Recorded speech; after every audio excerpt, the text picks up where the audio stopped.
Sebelum memulai episode ini, disclaimer, aku mengangkat beberapa kisah nyata dari beberapa orang di sekitarku dan yang terjadi dari sosial media tentang ekonomi menengah, fakta, dan kejadian di lapangan.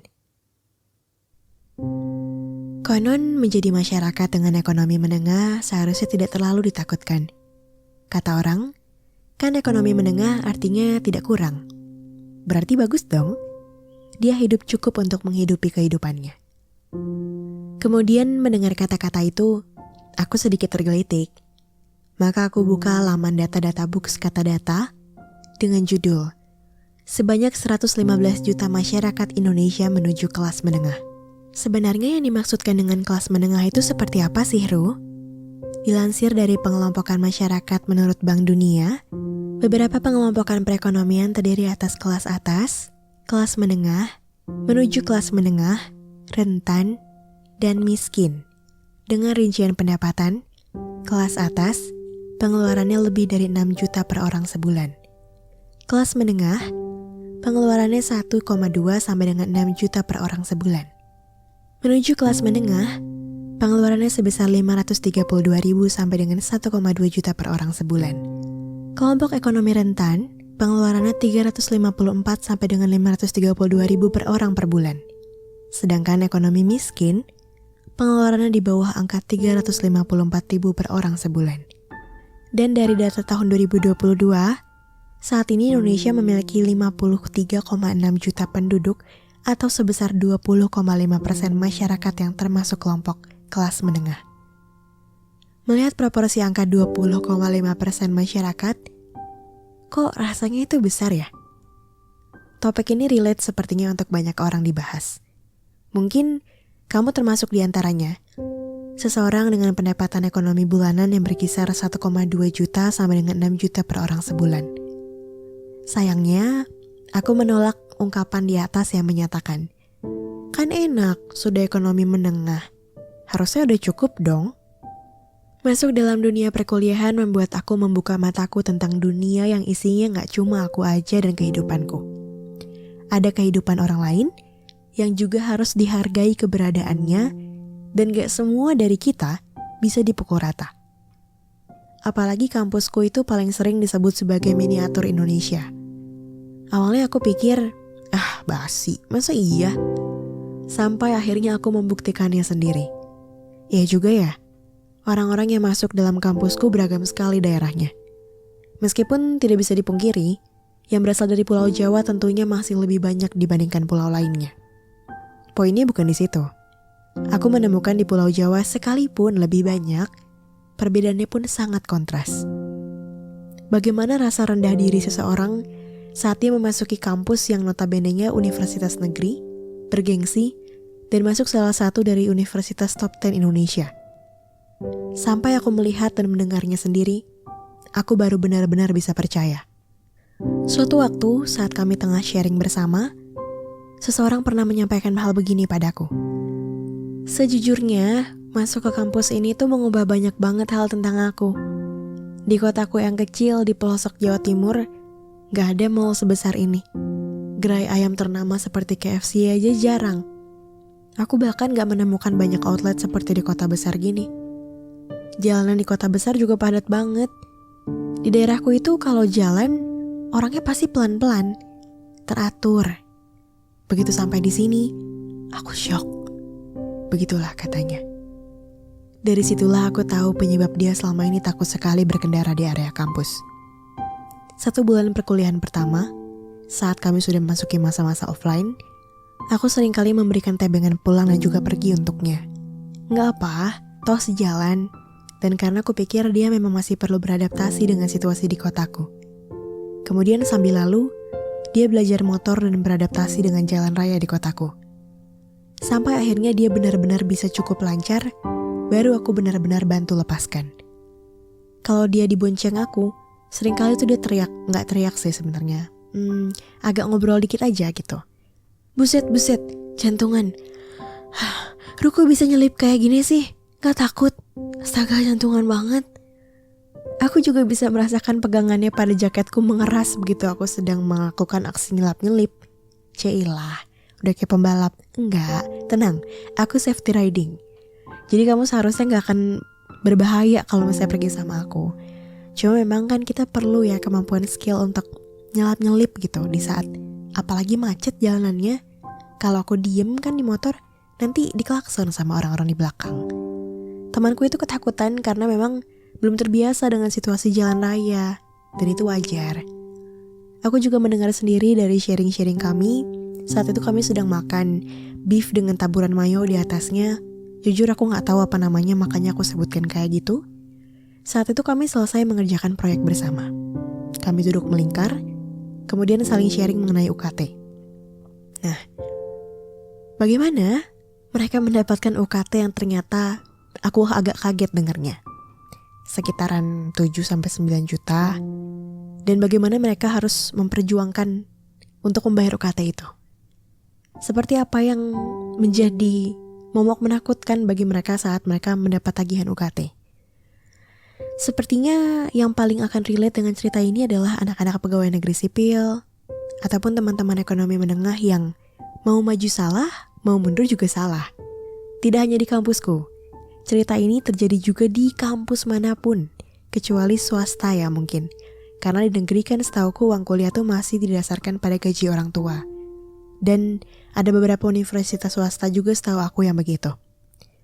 Salah seorang temanku 4 bersaudara, dengan ibunya seorang PNS yang gajinya masih di bawah 5 juta. Mendapatkan uang kuliah tunggal, ada yang 7 juta, ada yang 9 juta. Di sisi lain, ada juga di kampus lain, 6 bersaudara dengan UKT golongan 6, sekitar 7 juta. Ada juga cerita lain, anak tentara, hidupnya pas-pasan, dan mendapatkan UKT golongan 5 di kampus lain sebanyak 4,9 juta. Ada juga yang buruh pabrik, lagi-lagi di kampus lain. Aku mendengar ceritanya dia mendapatkan UKT 7 juta. Sedangkan teman-temannya yang bisa dikatakan sultan, dalam tanda kutip, mendapatkan UKT 6 juta. Dia merasa, kok gak adil ya?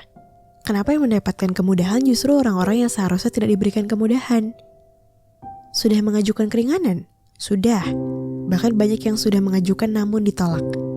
Hanya ada 2 alasan penurunan UKT. Yang pertama, orang tua telah tiada. Yang kedua, terkena musibah seperti bencana alam dan hal lainnya. Masa iya harus kena musibah dulu baru turun UKT? Alhasil, banyak dari mereka yang mundur dengan muka manyun. Gagal bernegosiasi. Contoh-contoh di atas membuktikannya. Kelas menengah itu susah sekali untuk masuk ke dalam status kelas di atas dan di bawahnya. Mau maju salah, mau mundur salah. Mau ngajuin beasiswa, tapi gak masuk dalam status kekurangan. Mau bersaing dengan beasiswa umum, pasti banyak pesaing dan juga dari kelas atas yang otaknya jauh lebih tokcer. Wah, bukan artinya aku meremehkan anak-anak kelas menengah. Kawanku banyak sekali yang otaknya juga lancar, bukan main ya. Hanya saja, rezekinya berbeda. Kelas menengah, dianggap sudah punya rumah, sudah punya kendaraan, dianggap mampu. Sebenarnya ya, gak terlalu mampu amat. Ada yang hidupnya pas-pasan. Buat hidup sehari-hari aja udah susah. Tanggungan orang tua banyak, kesehariannya juga gak mewah. Cuma ya, kejepit situasi kan? Yang anak PNS ngeluh, kenapa sih semua universitas memukul rata anak-anaknya? Yang PNS dianggap kaya raya semuanya. Padahal PNS kan juga ada tingkatannya. Gak semua bisa dianggap kaya. Kebingungan mengurus beasiswa karena harus bingung juga dengan perihal ekonomi begini. Dicantumkan gaji tinggi, nanti dikira orang tuanya udah kaya. Padahal gak disediakan kolom tanggungan. Jadi dicapnya, wah udah berkecukupan. Padahal untuk bayar UKT sudah engap duluan. Mau mendaftar bantuan pemerintah juga pasti sudah kepusingan. Wah, gaji segini sih dianggapnya cukup. Mana bisa lolos bantuan pemerintah? Entah. Beberapa persyaratan terlihat menyulitkan untuk orang-orang dengan standar ekonomi menengah seperti kata orang. Disclaimer juga, aku bukan dari jurusan ekonomi, jurusan hukum, jurusan-jurusan bisnis atau apapun yang berhubungan dengan ini. Tapi inilah fakta yang aku dengar di lapangan. Terus pasti akan ada komentar, ya kenapa gak kerja part-timer aja? Sambil kuliah kan bisa. Mau kerja sambil kuliah? Iya, banyak yang melakukan part-timer sekarang. Sayangnya, gak semua pekerjaan itu mau menerima kita dengan status yang masih mahasiswa. Satu-satunya jalan ninja, hidup frugal abis-abisan. Apalagi yang hidup menggunakan dana pensiunan. Wah, udah kebingungan bukan main. Makanya kita yang udah mulai tahu terkait dengan fakta ini nih, udah mulai aware. Apalagi kan kita gak tahu ya, orang-orang yang ada di sekitar kita tuh sebenarnya termasuk dalam golongan ekonomi apa. Jadi kita jangan asal jeplak tentang keadaan hidup orang tuh. Aku pernah loh dikomentari, ih Biro tuh kaya banget ya kayaknya. Dinyinyirin lah intinya sama orang. Kalian mau tahu apa yang dikomentarin? Sepatu aku. Harga sepatunya memang berapa Biru? Di toko oren. Harganya di bawah 200 ribu. Seingatku 130 ribuan gitu deh. Itu pun dinyinyirin, dibilang katanya kaya. Ya itu memang aku aja yang bisa makainya. Rasanya tuh kayak kesal gitu. Mendengar sejumlah contoh di atas gimana coba rasanya? Hidup dihimpit ekonomi menengah. Makanya karena sedemikian banyaknya tanggungan antar pribadi yang mereka pasti gak jelasin sama kita. Ya tentunya orang ketemu kita kan gak akan bilang langsung ya, tanggungan gue tuh segini loh, jadi boleh tolong gak bayarin gue makan. Kan gak kayak gitu. Jadi kita seharusnya lebih paham kalau gak semua teman kita sekaya atau semiskin yang kelihatannya. Banyak yang menipu dari apa yang dilihat. Jadi sebaiknya kita lebih hati-hati kalau misalnya kita menyamaratakan status sosial siapapun itu. Nah, salah juga kalau kita tuh pengen terlihat kaya di mata orang. Ada banyak teman-temanku juga yang mereka dikatakan ekonomi menengah, tapi rasanya tuh ingin mengutamakan gengsi. Udah tahu nih ekonominya lagi dalam kondisi pas-pasan. Bukan artinya dalam tanda kutip jelek ya, tapi masih mengutamakan gengsi. Kalau prinsip aku, utamakan dulu fungsinya bukan gengsi. Yang penting saldo ATM terisi. Mau beli barang second juga, aduh gak masalah banget deh. Aku beli iPhone itu demi mendukung pekerjaanku aja second. Aku gak mau incar wahnya di mata orang, karena aku sungguh-sungguh ingin mencari handphone yang mendukung aku untuk bekerja. Sudah tahu banyak yang nyinyir, jangan lagi kamu cekik orang tuamu. Siapapun deh pokoknya yang membayari kamu. Gaya hidup itu gak membuat kita bisa makan. Kita gak hidup dari apa kata orang. Sederhana aja, gak usah banyak gaya. Yang banyak gaya aja masih minjem sana sini. Sampai ada yang bilang, mengapa jadi tanah bersifat langit? Yang ekonominya sedang down, tapi gayanya hedon. Jangan gitu ya. Dan aku berharap dari podcast ini bisa menjadi banyak sekali insight untuk kalian. Oh ternyata banyak ya orang yang ngalamin kondisi seperti ini. Dan artinya aku harus seperti apa? Aku menyikapinya seperti apa? Bukan artinya juga aku ingin menggurui tentang ekonomi, karena pasti banyak orang yang menjadi pendengarku ini yang jauh lebih pintar. Tapi dari sharingku kali ini, aku berharap teman-teman paham kalau ada situasi orang lain yang mereka hadapi di kelas ekonomi menengah yang sulitnya seperti ini. Yang mungkin kamu juga merasakannya. Kalau kamu mau sharing di kolom komentar boleh banget.